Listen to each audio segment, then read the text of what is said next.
Hi. I keep, well, first of all, good morning, good afternoon. I keep putting this video off, and I don't know why, because I keep getting distracted. And it's light outside, and as you can see, it's 7:09-ish, 8-ish already. And I thought, well, I better get doing this before a bunch of other teachers come, because sometimes I get distracted or people come in asking questions, and I thought, you better get this planned so that kids can get, so tomorrow, clear that up. I'm gonna leave here at the end of 5th hour. I might get my 6th hour going. I don't know, we'll see once. Not the easiest class to get started with, 16 kids in here, and they arrive extremely late. So at the same time, and I don't know how they're covering this class since it's just one period. I'm gonna be honest, I'll come sometime during 6th hour, and we'll head from there, and so that we're out at the field by the beginning of 7th hour, because then it won't take as long. So, but anyhow, so to be ready to go outside tomorrow to do that activity. I might share the formula and the process with you, so you get a little comfortable with it, so that it's super simple. I mean, it's just measuring and counting, and then doing a math equation. We're just gonna do a cornfield tomorrow. We'll do some other fields. We're just gonna do one process at a time. It's a lot easier than trying to do a bunch at one time. But anyways, so we're talking about solar farms, and I know this is probably weird for you, because you're trying to think that solar is not a crop. But yesterday's article, I have the magazine over there. I like that magazine. It's Future Farmer. It's called Future Farmer in the sense of it's innovative. It's what's going to be happening in agriculture. So I like that article. And we don't see solar farms too much around here. I mean, granted, you see people that have solar panels on their houses, on their barns. They might have one plopped in their yard, but they're using that for their own purposes. Solar farms are actually collecting the energy from the sun and then selling it off. They're selling it to a wholesaler. They're selling it to an electric company, so they're getting paid. It's like taking your corn, going to the elevator, and getting so much a bushel. Well, when you're selling your energy, you're selling it to a utility company so much per kilowatt. Same concept, okay? And the reason why some farmers are doing it, there's a few solar farms in Minnesota. I believe there's none in North Dakota. Like we were talking yesterday in my in-class about solar energy, is that North Dakota farmers will never pick up on it because they don't like change. You know, they like the same.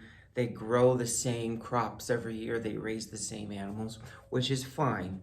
It's consistent. You're gonna get the same. But here's the thing about farming: you have to be diverse. If you are not diverse and you have a bad year, let's say you only raise corn, soybeans, and beef cattle. So if corn prices are bad, beef cattle will be bad. So those two. So you're going to rely on soybeans. But then if soybeans is bad, sometimes the whole market is bad, because soybeans is used in so many products around the world. So we got to keep in mind that the more diverse a farmer is, the better chances of success. So that's why you have some of these farmers that will raise 4 or 5 crops and then maybe have two different livestock animals. They're being diverse. They're covering their bases. You know, if corn is bad, which equals beef, well, maybe barley and wheat would be good. So, you know, you got to learn. So some of these farmers are developing these solar farms as another way of becoming diverse. Plus, they're put on the solar panels are put on land that's not farmable. It's not good for crops, and maybe it's not good for livestock. You know, we think about not all land or pasture is actually good. You know, when you think about it, when you put, those of you that are livestock farmers, you literally have to check your pasture to see if it's good. You got to check to make sure there's enough biomass out there for them to eat, that what they're eating is good for them, because there are, you know, cows will eat a weed, but not all weeds are good.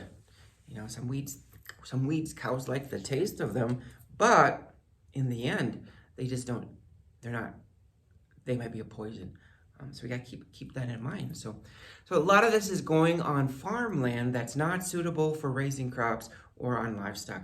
And at the same time, not every farmer is, you know, a livestock crop. So, you know, I do teach a lot of just crop farmers, and some of their land is not good. You know, they've probably tried to put it in CRP. Well, you have to meet the requirements for CRP land. And so why not put a few solar panels on it and then sell it off? Okay, it's kind of like, it's similar to wind towers, in the sense of, you know, you can, a utility company might just lease your land too.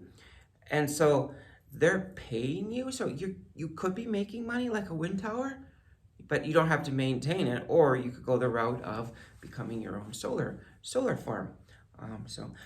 It depends. You know, the article that I'm going to share today, again, is going to talk more about solar farming in the sense of most farmers are starting out with 5 to 7 acres of solar panels, and then selling it off. So you got to make that decision. So what I'm going to do today is kind of, I want you to watch 2 short videos. I think they're both about 6 minutes long. It's about the world's largest, this one right here, the world's largest solar farm. And the second video will be the world's largest floating solar farm. So I like both of those. So keep that in mind. And then I'm going to share this article. I do ask that you watch both, because, and I'm going to be honest, I'm doing it because sometimes kids here aren't watching them. So you never know when something might pop up that, oh, I should have paid attention more. So they're short, 6-minute videos, so it's not gonna hurt you. And I will admit, I got this one here. Just fast forward to it till it talks about, because it kind of does this whole intro thing about people need to start moving into different types of energy and blah blah blah. So move to when it talks about this. I guess this is 7:38, but I'm starting, you know, if you go into 3:12, that's kind of when this one starts kind of talking about it. So if you hit the 3-minute mark, so yeah, about a 4-minute video. So I might pull something from this. So yeah, and so that would be today's video. See you tomorrow.